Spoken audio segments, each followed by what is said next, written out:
By George, what the fuck?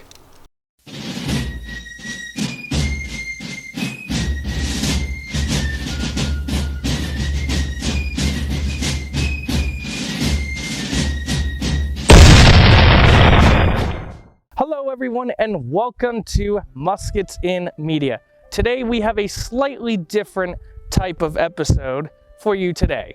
We will be looking at Hunter Call of the Wild. Had a DLC they released called Smoking Barrels Pack. With the DLC, this includes with 3 new weapons, an M1 Garand, the Miller Model 1891 repeating shotgun, and a fairly unique muzzleloader that we are going to be focusing on today is the Husdick 50 caliber musket. This is a muzzleloader based off of the American Civil War rifles. That's right, you heard it here, ladies and gentlemen. I said rifles. The beginning stages of the American Civil War rifles were being adopted on both the Union and the Confederates. Not only that, but with the advancement in rifling, these guns were loaded more like the smoothbore muskets before. And that was because of the new bullet that was created just in time for America's bloodiest war in American history. Muskets would fire a lead ball, which would bounce around a smoothbore barrel and fling out of it in whatever direction they last hit. Rifling made the ball a lot more accurate, but made it take even longer to reload. But with the invention of the new bullet, the Mini ball, reloading a musket with rifling became the same as reloading a musket with a lead ball in a smoothbore barrel. The Mini ball looks a lot more like a traditional bullet.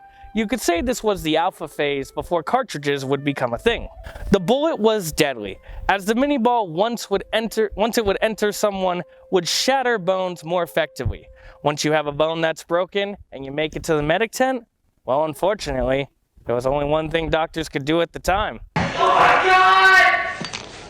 Please don't cut anymore, please!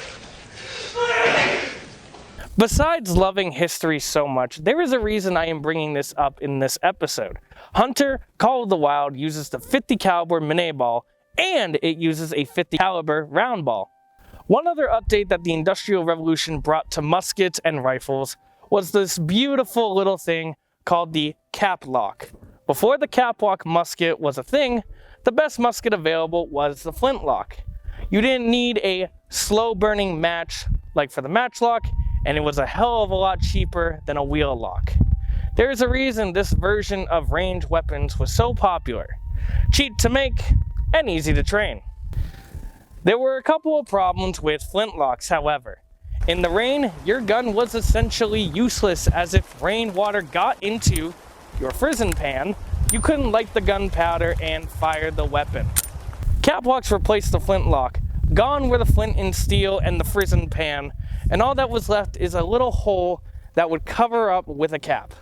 Once the hammer crushed the caplock, the flames would go down the tube and ignite the gunpowder in the barrel, firing the gun. Since the lighting mechanism was in a little nipple, this gun could be fired in the rain and was a lot more reliable in general, as if the flint sparks didn't hit the pan, you would need to reset the flintlock and try again. What most animals would be hunted by, colonial civilians, would be the turkeys.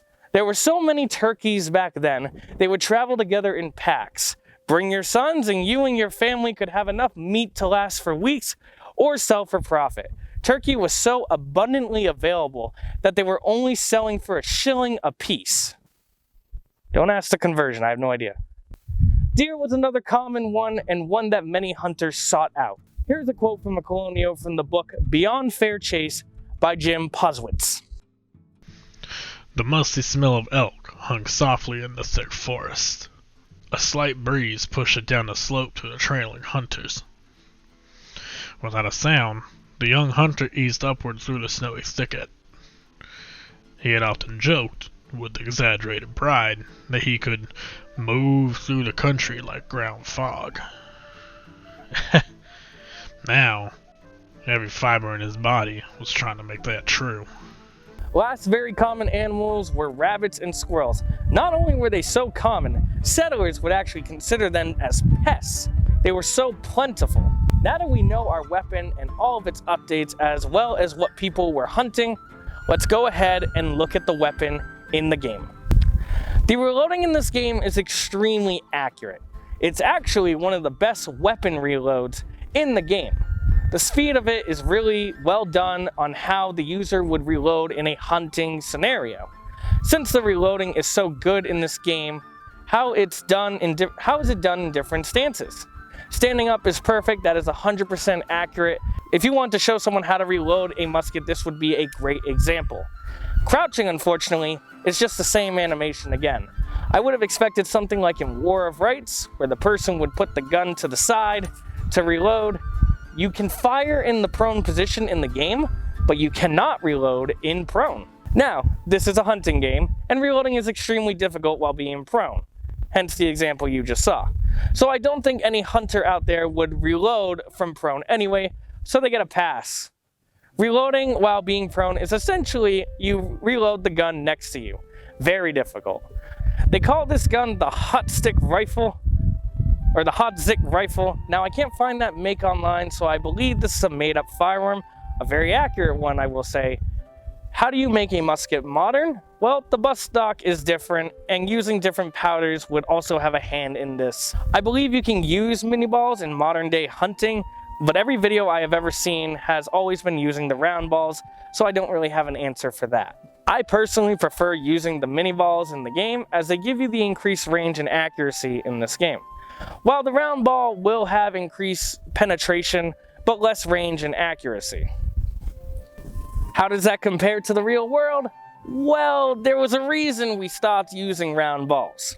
I can understand why they did this example, but when the mini ball came out, it was extremely deadly, since it would shatter inside you, while the round ball would leave a gaping hole. Hence why they would just amputate you.